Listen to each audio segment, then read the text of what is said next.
diferença entre conhecer e aplicar a palavra. Existe uma grande diferença entre conhecer a palavra de Deus e viver a palavra de Deus.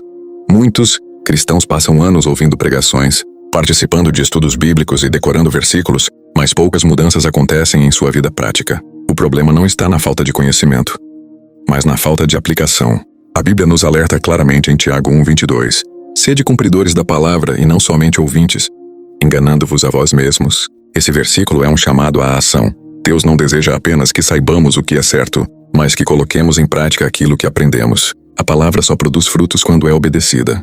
Pense, por exemplo, no princípio da semeadura ensinado em 2 Coríntios 9:6. Quem semeia pouco, pouco também colherá. E quem semeia com fartura, com abundância também colherá. Esse princípio vai além das ofertas. Ele se aplica ao tempo, ao trabalho, ao aprendizado, ao esforço e às oportunidades que Deus coloca diante de nós. Muitos conhecem esse texto, mas não investem em sua capacitação, não administram bem seus recursos e não desenvolvem os talentos que receberam. Conhecimento sem prática não transforma a realidade. É como alguém que sabe exatamente como plantar uma lavoura, mas nunca coloca uma semente na terra. Pode conhecer todas as técnicas, mas jamais verá uma colheita. Da mesma forma, muitos oram por prosperidade enquanto deixam de agir nas oportunidades que Deus lhes apresenta. Deus pode abrir portas, dar sabedoria e direcionamento, mas espera que seus filhos caminhem pela fé e ajam com diligência. Hoje faça uma pergunta sincera a si mesmo. Qual ensinamento da palavra de Deus eu já conheço, mas ainda não comecei a praticar? Talvez seja organizar suas finanças, desenvolver uma nova habilidade, ser mais disciplinado ou administrar melhor o que já possui. Lembre-se desta verdade. Conhecimento sem ação é apenas informação guardada. A verdadeira transformação acontece quando a palavra sai da mente, alcança o coração e se manifesta em atitudes diárias. É nesse momento que Deus honra a obediência e começa a produzir frutos que glorificam o seu nome. O mito de que fé substitui trabalho. E se eu dissesse que um dos maiores obstáculos para a prosperidade de muitos cristãos não é a falta de fé, mas a forma como entendem a própria fé? Essa afirmação pode surpreender, mas a Bíblia mostra que Deus nunca separou fé de ação. Em Tiago 2:17, lemos: assim também a fé, se não tiver obras, por si só está morta. A verdadeira fé produz atitudes. Ela leva a pessoa a obedecer, a trabalhar, a perseverar e a confiar em Deus, mesmo quando os resultados ainda não apareceram. Infelizmente, algumas pessoas acreditam que basta orar e esperar que tudo aconteça. Oram por um emprego, mas não enviam currículos. Pedem a Deus crescimento financeiro, mas não estudam, não se qualificam e não administram corretamente o que já possuem. Esperam um milagre onde Deus está esperando um passo de obediência. A história de José é um exemplo poderoso. Deus lhe deu sonhos extraordinários, mas a promessa não se cumpriu da noite para o dia. José foi vendido como escravo. Serviu com excelência na casa de Potifar. Enfrentou a prisão injustamente e permaneceu fiel durante aproximadamente 13 anos. Em cada etapa ele trabalhou com dedicação, e Deus abençoava tudo o que fazia. A promoção veio no tempo certo, depois de um longo período de preparo. Isso nos ensina que a fé não elimina o processo. Ela nos sustenta durante o processo. Deus abre portas, mas espera que entremos por elas. Ele concede oportunidades, mas cabe a nós agir com responsabilidade e perseverança. Se você deseja viver as promessas de Deus, ore com sinceridade, mas também esteja disposto a agir. A fé coloca os olhos em Deus enquanto o trabalho coloca as mãos na obra. Quando essas duas coisas caminham juntas, os resultados começam a aparecer, e o nome do Senhor é glorificado por meio da nossa obediência. Medo de prosperar. Por culpa ou ensino distorcido. Você já percebeu que algumas pessoas oram por prosperidade, mas no fundo, têm medo de se tornar prósperas? Parece contraditório, mas isso acontece com muitos cristãos. Durante anos, alguns ouviram interpretações que associavam riqueza ao pecado, criando um bloqueio que impede o crescimento financeiro. Um dos textos mais mal compreendidos da Bíblia está em 1 Timóteo 6:10. A Escritura não diz que o dinheiro é a raiz de todos os males. Ela afirma que o amor ao dinheiro é a raiz de todos os tipos de males. O problema nunca foi o dinheiro, mas quando ele ocupa o lugar que pertence somente a Deus. O dinheiro é uma ferramenta. Nas mãos de uma pessoa sábia e temente ao Senhor, ele pode alimentar famílias, sustentar a obra de Deus, ajudar os necessitados e abrir portas para que o Evangelho alcance mais vidas. O coração é que determina se a riqueza será uma bênção ou uma armadilha. A própria Bíblia apresenta homens e mulheres que foram fiéis ao Senhor e também receberam grandes riquezas. Abraão foi grandemente abençoado. Jó, depois de sua provação, recebeu em dobro tudo o que havia perdido. Salomão pediu sabedoria, e Deus lhe concedeu também riquezas e honra. Além disso, 3 João 1:2 declara: Amado, Desejo que te vá bem em todas as coisas e que tenha saúde, assim como bem vai a tua alma. Observe que Deus se importa com todas as áreas da nossa vida, inclusive com o nosso bem-estar. Se você acredita que prosperar é algo errado, talvez esteja fechando portas que o próprio Deus deseja abrir. A prosperidade bíblica não tem como objetivo alimentar o orgulho, mas ampliar nossa capacidade de servir, repartir e glorificar o Senhor. Lembre-se desta verdade. Deus não procura pessoas pobres ou ricas. Ele procura corações fiéis. Quando Cristo ocupa o primeiro lugar, a prosperidade deixa de ser um ídolo e passa a ser uma ferramenta para cumprir os propósitos do reino de Deus. A falta de planejamento como pecado de omissão. Muitas pessoas pedem a Deus abundância, mas vivem sem nenhum planejamento. A pergunta é: como Deus pode multiplicar aquilo que nem sequer está sendo administrado? Essa é uma reflexão necessária para todo cristão que deseja ser um bom mordomo dos recursos que o Senhor lhe confia. A Bíblia declara em Provérbios 21:5: os planos do diligente tendem à abundância, mas a pressa excessiva à pobreza. Deus é um Deus de ordem, e a diligência faz parte do caráter daqueles que caminham com Ele. Orar é essencial, mas planejar também é um ato de sabedoria.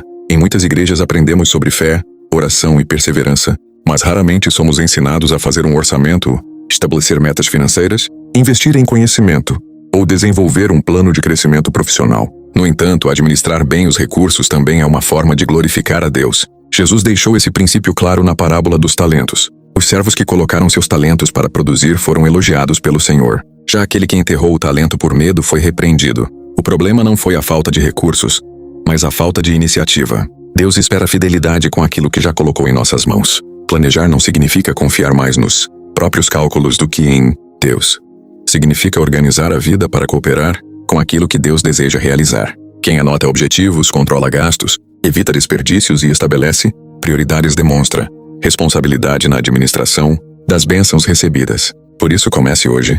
Escreva metas financeiras claras, organize suas despesas, defina objetivos para os próximos meses e peça direção ao Senhor em cada decisão. O planejamento, acompanhado de oração e obediência, transforma a intenção em ação.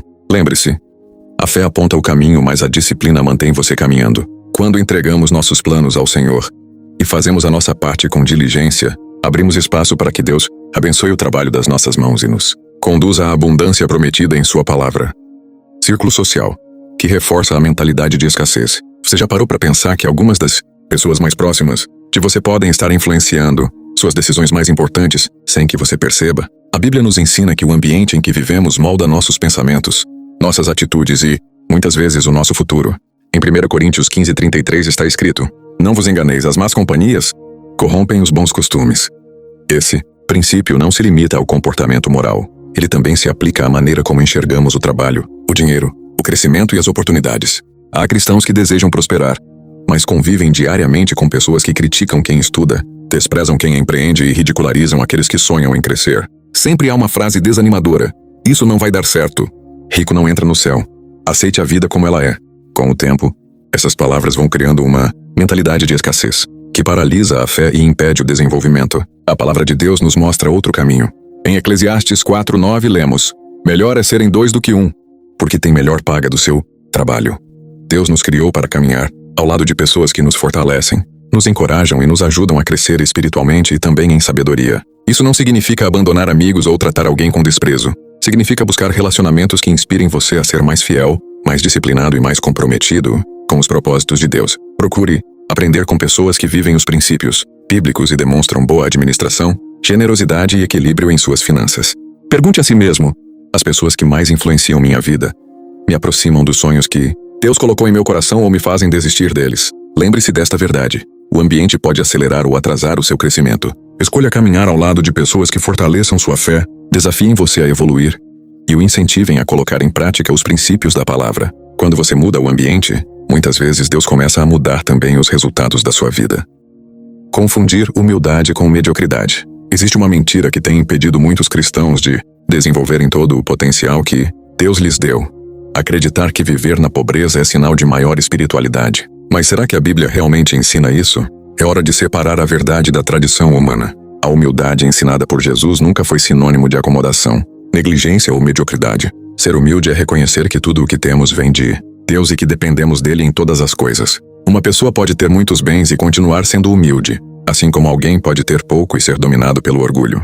As Escrituras apresentam vários exemplos de servos de Deus que prosperaram sem perder a comunhão com o Senhor. Abraão foi grandemente enriquecido por Deus e permaneceu conhecido como o pai da fé. Jó, após passar por uma intensa provação, recebeu do Senhor o dobro de tudo o que havia perdido. Salomão pediu sabedoria em vez de riquezas, e Deus lhe concedeu sabedoria, honra e grandes riquezas. Em todos esses casos, a prosperidade foi consequência da bênção de Deus, e não um obstáculo para servi-lo. O verdadeiro perigo não está em possuir riquezas, mas em permitir que elas dominem o coração. Jesus ensinou que ninguém pode servir a dois senhores. Quando o dinheiro ocupa o lugar de Deus, ele se transforma em um ídolo. Porém, quando Deus permanece em primeiro lugar, os recursos se tornam instrumentos para praticar a generosidade, cuidar da família, socorrer os necessitados e expandir o reino de Deus. Por isso, rejeite a ideia de que pensar grande ou buscar crescimento é falta de humildade. Deus nos chama para sermos excelentes em tudo o que fazemos, usando nossos dons com responsabilidade e fidelidade. Lembre-se desta verdade. O problema não é ter riquezas. O problema é quando as riquezas passam a ter você. Coloque Cristo no centro da sua vida. Administre tudo para a glória de Deus e permita que a prosperidade seja uma ferramenta para cumprir os propósitos do Senhor na terra. O chamado à ação. Como sair desse ciclo hoje? Depois de tudo o que vimos até aqui, resta uma pergunta decisiva. O que você fará com esse conhecimento? Você pode terminar este vídeo, concordar com cada versículo e continuar vivendo exatamente da mesma forma. Ou pode decidir que hoje será o dia em que sua fé deixará de ser apenas teoria para se tornar prática. Deus não procura apenas pessoas que conhecem a sua palavra. Ele procura homens e mulheres dispostos a obedecer. É a obediência que transforma promessas em experiências e princípios em resultados. O primeiro passo é simples. Escreva um versículo que fortaleça sua fé e, ao lado dele, uma meta financeira concreta. Pode ser quitar uma dívida, montar uma reserva financeira, iniciar um negócio, aprender uma nova profissão ou organizar seu orçamento. Quando você escreve seus objetivos e os apresenta a Deus em oração, demonstra intenção e compromisso. O segundo passo é buscar conhecimento. Ler bons livros, fazer cursos, aprender uma habilidade e procurar mentores que vivam princípios bíblicos de administração. Não é falta de fé. Pelo contrário, é um ato de sabedoria. Deus frequentemente responde às nossas orações por meio do conhecimento e das oportunidades que coloca diante de nós. O terceiro passo é agir. Seja fiel em sua mordomia. Pratique a generosidade. Honre seus compromissos. Administre bem o que já possui. E dê o primeiro passo em direção ao objetivo que Deus colocou em seu coração. Grandes transformações começam com pequenas decisões tomadas em obediência. Talvez você não veja mudanças imediatas, mas não desista. Toda colheita começa com uma semente. Continue confiando em Deus, trabalhando com excelência e perseverando, porque Ele honra aqueles que permanecem fiéis. Quero deixar um desafio para você. Qual será a primeira atitude prática que você tomará ainda hoje? Escreva sua resposta nos comentários. Seu testemunho pode inspirar outras pessoas a também romperem com a mentalidade de escassez e caminharem em direção ao propósito de Deus. E lembre-se desta verdade. A fé é o primeiro passo, mas a ação é o que demonstra a nossa obediência. Quando fé e obediência caminham juntas, Deus realiza grandes coisas para a glória do seu nome. Se esta mensagem falou ao seu coração, deixe o seu gostei. Inscreva-se no canal e compartilhe este vídeo com alguém que precisa ouvir esta verdade. Que Deus abençoe sua vida, sua família e o trabalho das suas mãos.